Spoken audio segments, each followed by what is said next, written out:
Hello everybody. Well, welcome to what I hope is going to be a bit of fun. We're going to be looking at resurrecting the beautiful thing that's just right behind me. Now, I've had a couple of these, I'll be honest with you.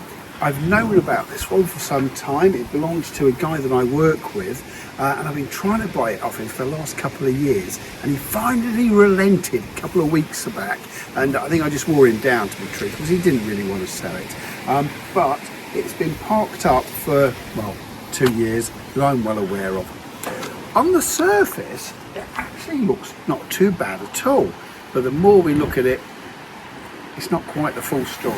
So, confession, got it a few weeks, well, about 2-3 weeks ago, and a bit of tinkering, and I did get him running again. So the timing was out a bit, and the points had all closed up, but it did get him running. So that was rather good.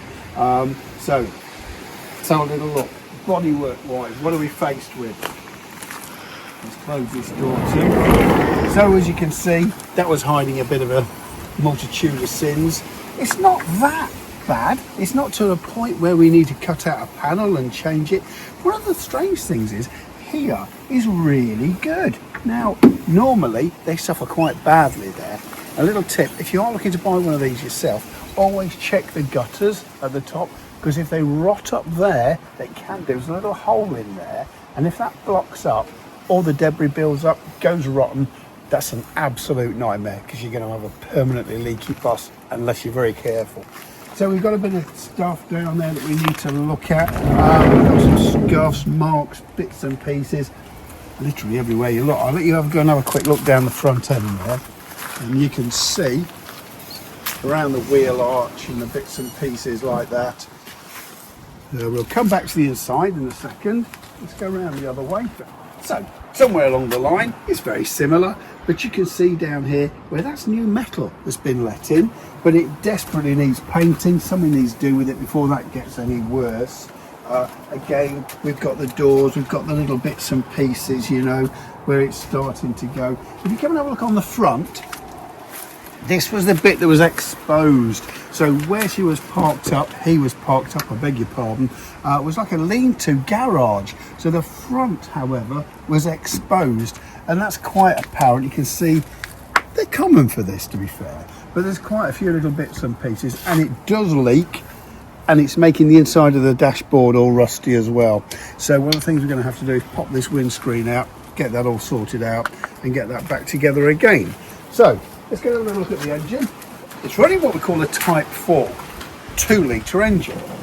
In my very humble opinion, I think it's one of the best engines that Volkswagen did.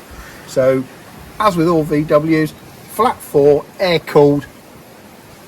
As I say, this is the 2-litre. It's running a single carb. I'm sure it's going to end up with dual carbs on it, to be honest with you. My previous one ran dual carbs, and it ran very well indeed. I've got him running, bit roughly, but hey, it is running, and I've driven it, which is incredible. But have a quick look inside. Now, this is what we call a Westfalia, and it's an early Westfalia. The roof lifts up that way up, so you've got a little pop top up inside there, and there's a double bed, which at the minute is in the garage, which goes up inside of there. So it's actually a 4-berth, so 2 people can sleep up there, 2 people in the rock and roll bed, but it's got all the original furniture, which I love. It's a little bit missing here, but we'll locate that as we go on the journey. You'll notice that that little flap, that little panel is open. That's because I've took the handle off. Handles are exactly the same. Now, you can buy these bits from no longer available Volkswagens, but they've gone from £8.50 to £10.50. So we're going to have a go at 3D printing them. Let's just see what happens. Who knows, right? Worth a go. As you can see inside, in the front end there, again, it doesn't look too bad, does it, on the grand scheme of things? But there's something I just want to show you, which makes this bus so unusual. It's an automatic. Honestly, I can't remember the last time I saw an automatic one of these, so really few and far between. There's another weird little bit about it as well. The odd one that I have seen, the gear knob has a little press on the side that pushes the pin down. This one actually lifts up, which is even rarer. So I think we've got to try and make something for that, because that's missing. But on the whole, there we are. I hope you're going to come on the journey with us.